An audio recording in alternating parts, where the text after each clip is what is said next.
Assalamualaikum warahmatullahi wabarakatuh. Perkenalkan, nama saya Saleustika Septiana Sae dari kelas 10 MIPA 3 nomor urut 31.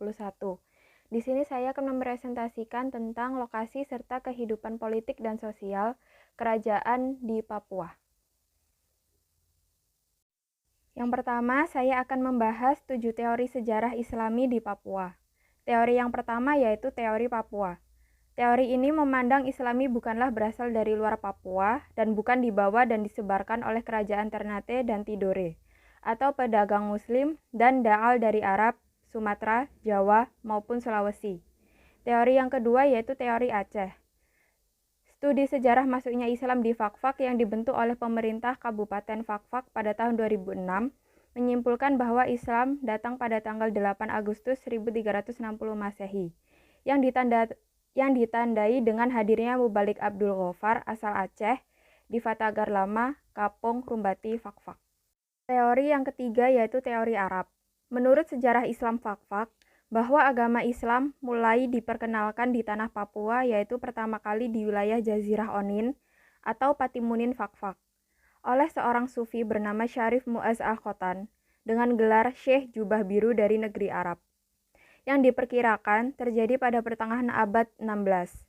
Sesuai bukti adanya Masjid Tunas Gain yang berumur sekitar 400 tahun atau dibangun sekitar tahun 1587. Teori yang keempat yaitu teori Jawa. Berdasarkan catatan keluarga Abdullah Arfan pada tanggal 15 Juni 1946, menceritakan bahwa orang Papua yang pertama masuk Islam adalah Kalawen, yang kemudian menikah dengan Siti Hawa Faruk, yakni seorang mubligat asal Cirebon. Teori yang kelima yaitu teori Banda.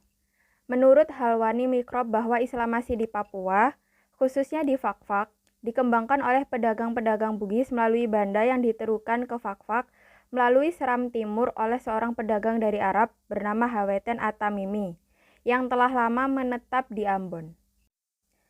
Selanjutnya, saya akan membahas tentang kerajaan Islam masuk ke Papua. Pendapat ini menyatakan bahwa Islamasi di Papua berasal dari kerajaan Ternate dan Tidore. Dalam catatan sejarah Tidore disebutkan bahwa Sultan Ibnu Mansur bernama Sangaji Patani melakukan ekspedisi penaklukan serta syiar agama Islam di Papua pada tahun 1443. Yang ketiga, saya akan membahas pemimpin dari kerajaan-kerajaan di Papua.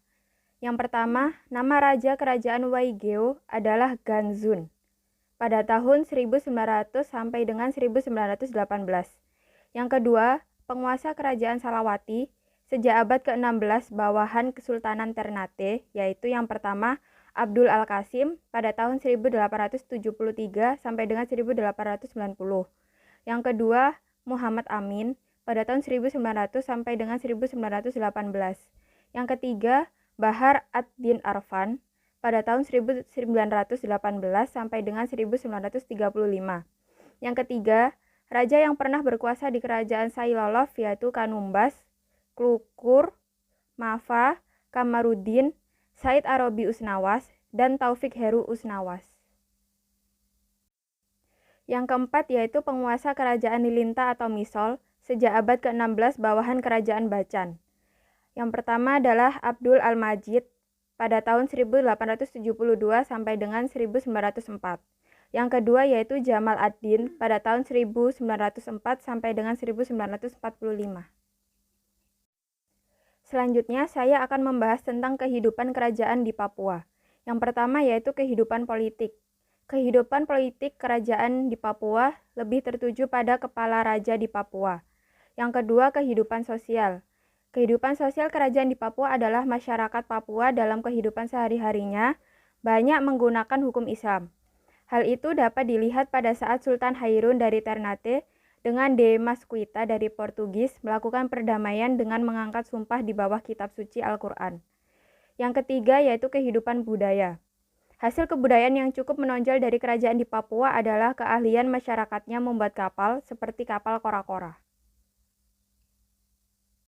Yang terakhir, saya akan membahas tentang sejarah kerajaan-kerajaan Islam di Papua mengalami keruntuhan. Penyebab runtuhnya kerajaan Islam di Papua itu karena terjadinya pertentangan di antara keluarga kerajaan atau bangsawan. Kurangnya pemimpin yang berwibawa. masuknya kekuasaan baru atau masuknya bangsa-bangsa barat ke Indonesia yang membawa agama Nasrani ke Indonesia. Keadaan sosial politik kerajaan di Papua sewaktu bangsa Portugis masuk, Portugis langsung memihak dan membantu Papua, karena Portugis mengira Papua lebih kuat. Begitu pula bangsa Spanyol memihak Tidore. Akhirnya terjadilah peperangan antara dua bangsa kulit untuk menyelesaikan. UAS turun tangan dan menciptakan perjanjian Saragossa, sehingga mulai banyak penduduk yang mulai beragama Nasrani dan merayakan hari besar umat Nasrani sampai sekarang. Sekian presentasi dari saya. Apabila ada salah kata mohon dimaafkan. Sekian. Wassalamualaikum warahmatullahi wabarakatuh.